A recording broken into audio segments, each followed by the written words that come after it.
আগের আমাদের আমলে তো সোশ্যাল মিডিয়া ছিল না, এখন সোশ্যাল মিডিয়া আছে, এজন্যই সরব। হ্যাঁ, আর ভাগ্যিস আগের আমলে সোশ্যাল মিডিয়া ছিল না, থাকলে কিন্তু আমি কার্ডিয়াক সার্জন হতে পারতাম না, কারণ সোশ্যাল মিডিয়া মানুষের প্রচুর সময় নিয়ে নেয় আমি মনে করি। আমি কেন গিয়েছিলাম, আমার মনে হয় যে এখন ইতিমধ্যে সেটা সবাই জানে।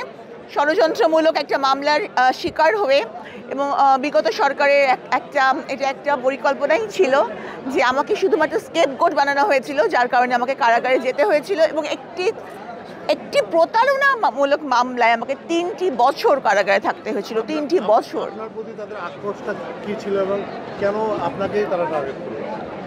আসলে কাকে টার্গেট করা হয়, কোনো সময় একটা সাধারণ মানুষকেও রাজনৈতিক প্রতিহিংসার কারণে স্কেপগোট বানানো হয়ে থাকে। এটা হচ্ছে গিয়ে এখন তো সবাই বুঝে গেছেন যে কিভাবে বিগত সরকারের আমলে মানুষ মিথ্যা এবং হয়রানিমূলক মামলায় হামলা অনেক কিছু শিকার হয়েছে।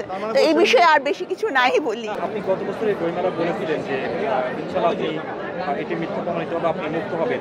আপডেটটা আসলে কি, এটা এখন কি অবস্থা? এটা এখনো চলমান, যেহেতু এটা আপিলের মামলা, এটি চলমান। তবে আমি ইনশাল্লাহ আমি বিশ্বাস করি যে এটা এই মামলাতে আমি যে নির্দোষ ছিলাম এটা প্রমাণিত হবে। সকল গণমাধ্যমে দেখেছি যে আপনি দোষী। আচ্ছা,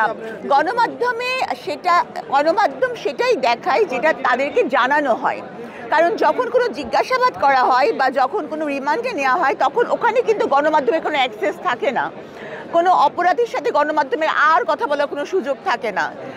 ওখান থেকে যা জানানো হয়, যে কর্তব্যরত অফিসার যা জানান গণমাধ্যম তাই জানে। যেমন আমি যখন রিমান্ডে ছিলাম আমি বলেছি একরকম, পরের দিন যখন আমি দেখলাম যে খবরের কাগজে এসেছে তখন আমি দেখতেছি যে আসছে অন্যরকম। তো এটা আসলে এটা হচ্ছে আমি বলবো যে গণমাধ্যমকে বিভ্রান্ত করে এ ধরনের তথ্য দেওয়া হয়েছে যেগুলো অ্যাকচুয়ালি আদৌ সত্যি নয়। কারণ আজও আমি আপনাদেরকে চ্যালেঞ্জ দিয়ে বলতে পারি যে আমার একটা মাত্র কারণ ছিল যে আমাকে দেখানো হয়েছে আমি ওই অভিযুক্ত কোম্পানির চেয়ারম্যান, কিন্তু চেয়ারম্যানশিপের যেটা কাগজ লাগে সেটা কোথাও দেখানো হয়নি আজ পর্যন্ত না।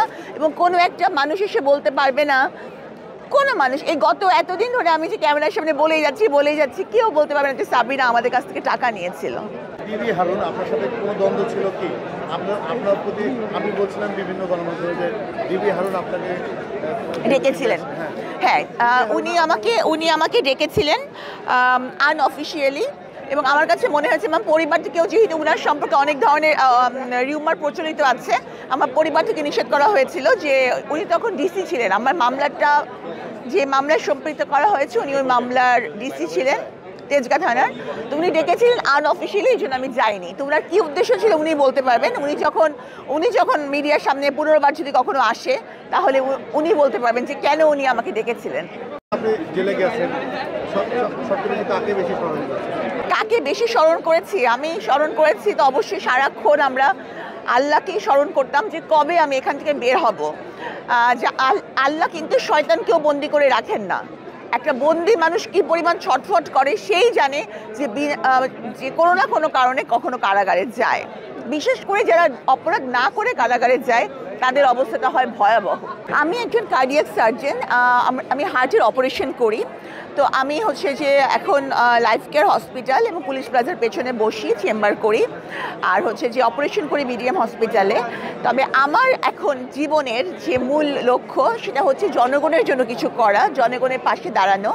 তো সেইটার মাধ্যম লেখা হতে পারে, রোগী দেখা হতে পারে, অথবা হতে পারে জনগণের জন্য কাজ। কিন্তু যেটাই হোক না কেন আমার বাকি জীবন যতদিন আমি বেঁচে আছি আমার কাজ হবে জনগণের জন্য কিছু করা। আমার কাছে মানে কোনো ডে না, সবচেয়ে বড় ডে হচ্ছে আমার এই মাসটা। আমার কাছে কোনো ডের মাস না, এই মাসটা হচ্ছে ভাষার মাস, বইমেলার মাস এবং আমার বইয়ের মাস। আমি বলবো যে আপনারা সবাই বন্দিনী দ্বিতীয় খণ্ড এবং অবেলায় বেলা কিনবেন।